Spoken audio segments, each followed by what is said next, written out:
Voltamos e vamos continuar aqui a nossa conversa sobre a importância da ciência na cena do crime. E estamos conversando com o Talvânio Moraes, psiquiatra forense, psiquiatra legal, o Cláudio Lopes, que é o criador do Luminol, junto com uma equipe lá da UFRJ, o Bruno Sabino e o Sérgio Lomba, que é da Academia de Polícia. Bruno, você como perito de química, além desse exemplo típico que nós temos aqui com o professor Cláudio, do Luminol, que outros aspectos existem da química na hora do crime? Olha, André, a gente, atualmente na perícia, serviço de perícia de química, né, de uma maneira geral, as perícias de química no Brasil, elas contribuem com muito menos do que elas poderiam contribuir para uma investigação criminal. Eu vou te dar só um exemplo, assim, claro, né? Análise de drogas. Então, a análise de drogas, ela, para um inquérito policial, basta o laudo determinar se aquela erva, por exemplo, é maconha ou não, se aquele pó tem cocaína ou não, e por aí vai. O perito poderia ir muito além, por exemplo, indicar, a partir de outras análises, se aquela maconha é maconha ou não, mas essa maconha daquele morro é semelhante à maconha de outro morro, ela é semelhante à maconha do Nordeste, ela é semelhante à maconha do Paraguai.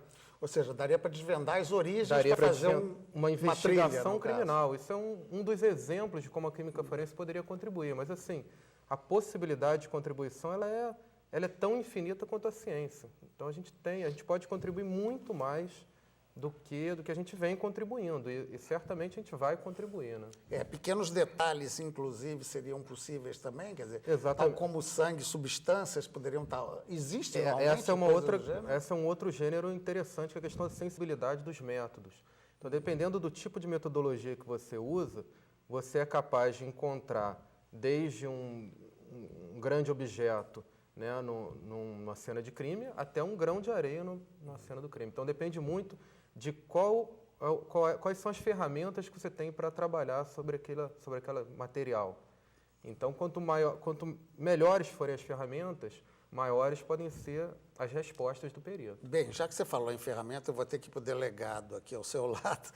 E o doutor Sérgio, existe hoje na polícia do Estado do Rio de Janeiro uma preocupação em relação a um trabalho científico, em termos de verbas, de preparação, há um direcionamento nesse sentido? Existe. Recentemente, o seu secretário de Segurança liberou uma verba, já está reservada no fundo da Cadepol, para um programa de capacitação e de peritos criminais no estado do Rio de Janeiro.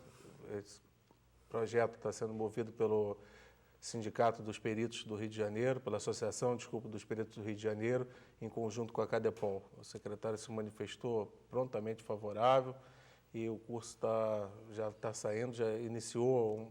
E essa política nacional que eu citei aqui, ela já está tendo algum reflexo prático ou ela ainda está no início? A SENASP está procurando reestruturar todo o ensino e toda a dinâmica de formação das polícias civis e militares do Brasil inteiro. Voltando para um aspecto mais técnico. Voltando para o aspecto técnico e a qualificação, que não há uma doutrina de formação das polícias estaduais que seja uniforme no Brasil inteiro. Então, o SENASP está procurando, com as verbas do Governo, no caso, a Secretaria Nacional de Segurança, com verbas do Governo Federal, implementar essa política de uniformização do ensino policial. Está dando essa unificação. Bem, nós falamos aqui em algumas especificidades, seja da química, tem na física, balística, microscopia, mas quando chega na área do psicológico, fica complicado, Talvânio.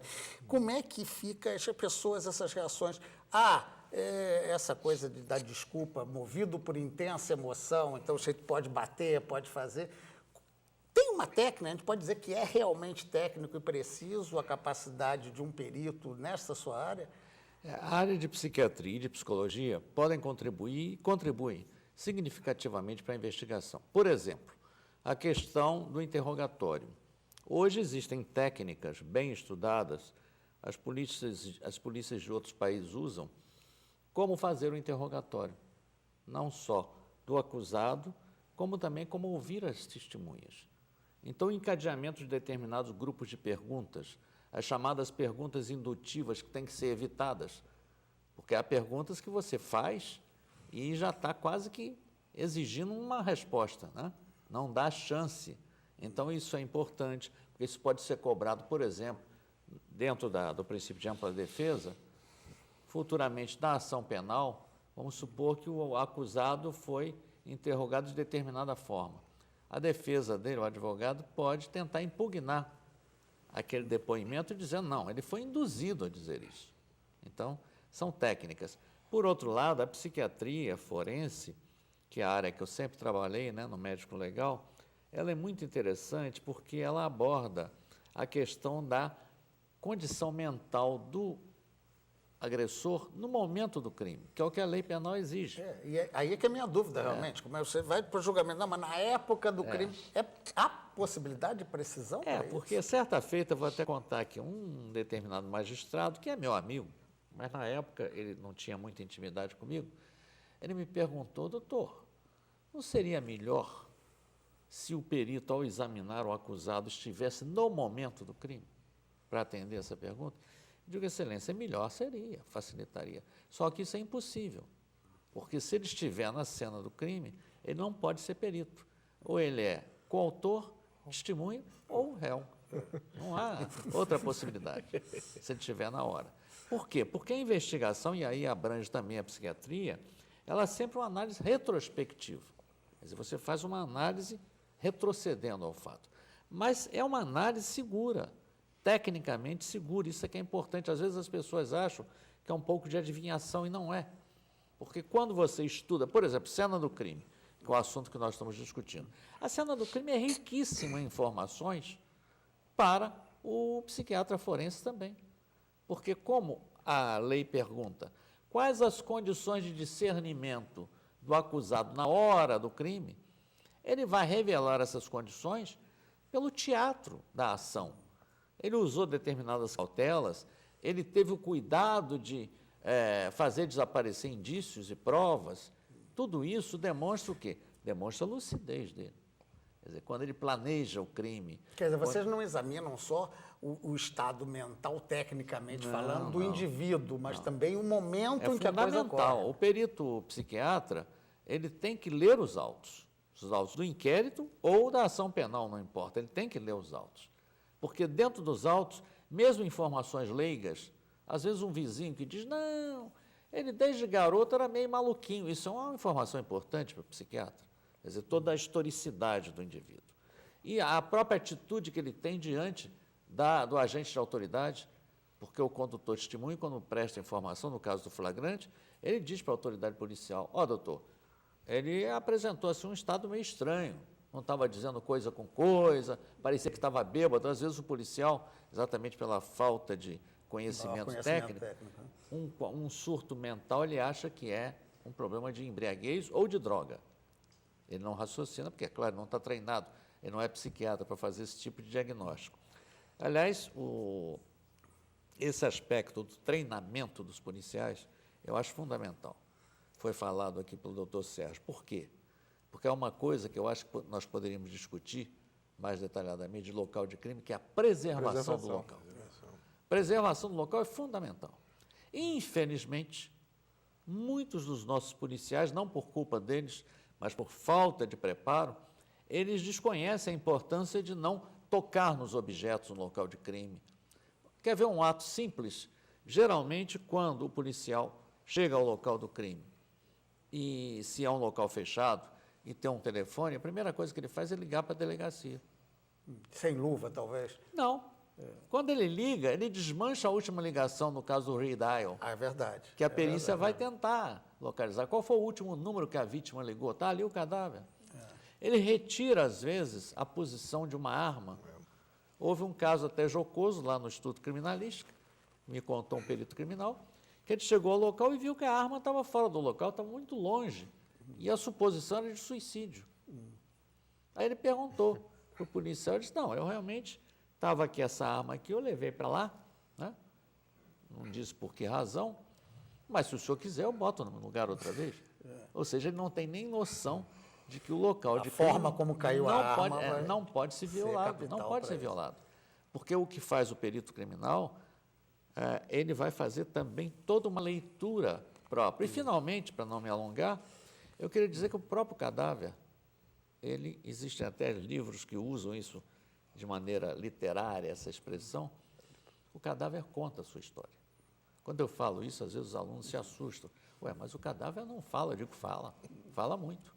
Quando você olha um cadáver, examina um cadáver, seja no local de crime, seja no necrotério, ele vai ter uma série de indícios, uma série de marcas, uma série de fatos que vão falar sobre o que aconteceu com ele. Então, eu costumo brincar e dizer, o cadáver conta a história do crime, é preciso você saber ouvir. Ou saber examinar, melhor dizendo, né? Bem, professor Cláudio, na curiosidade aí do luminol, voltando ao assunto, ele tem preço diferente, sistemática diferente. Que é que ele pode se distinguir daquilo que é a ficção científica que a gente vê nos seriados de televisão e como que ele está sendo possível de ser mais barato, mais útil, como já está sendo? O luminol, né, como eu falei anteriormente, ele veio para atender basicamente uma necessidade da Polícia Civil do Rio de Janeiro, principalmente os peritos do Instituto Carlos Éboli, que chegaram para mim com essa postulação de que precisavam de ter luminol, né, um custo menor e que não usasse luz elétrica, como eu falei anteriormente. E isso foi feito ao longo de 2002 até agora, de uma forma artesanal, né, pelo meu grupo de pesquisa na universidade, LASAP, no Instituto de Química da UFRJ, e com os recursos da FAPERJ, né, da Secretaria de Ciência e Tecnologia do Estado, que até o momento foi, digamos assim, fundamental para a manutenção do luminol. Mas, a partir do último dia 25 de setembro... De 2008. É 2008, é 2008. Ele foi, digamos assim, licenciado para uma empresa, a Alfa Rio Química, em Bahia, Duque de Caxias, e essa empresa vai começar a comercializar o luminol, né, e também vai fabricá-lo, vai produzi-lo. Então, eu acho que agora... Vai ter escala, no caso. Vai ter escala. Essa relação de preço que eu fiz na pesquisa da internet, que é de quase 10 vezes mais, seria 300 a 3 mil, qual é essa diferença? Esse problema é o seguinte, é que a etapa-chave do luminol, que foi patenteado nos Estados Unidos e outros na Alemanha, é que usa, numa etapa-chave do processo, uma reação com alta pressão e alta temperatura. Num processo industrial, alta pressão e alta temperatura envolve custos, né, e operações que são delicadas, porque você tem que ter um alto custo de manutenção e equipamento dessa natureza. A nossa tecnologia utiliza o nióbio, né, que é digamos assim, uma das dádivas do Brasil, um país cheio de dádivas. Temos a maior quantidade em achar, né? Nióbio. Então, o nióbio, o pentacloreto de nióbio, basicamente, ele promove essa reação à temperatura ambiente, né? E um aluno, 2 ou 3 alunos podem fazer luminol para abastecer, digamos assim, toda a polícia, não só do Rio, como eu tenho atendido outras polícias técnicas de outros estados e também, algumas vezes, também a Polícia Federal. Uma vez só que nós atendemos o Exército. Então, isso fica, digamos assim, demonstrado que é possível, né, com esse tipo de abordagem, começar também a ver outras aplicações para o luminol.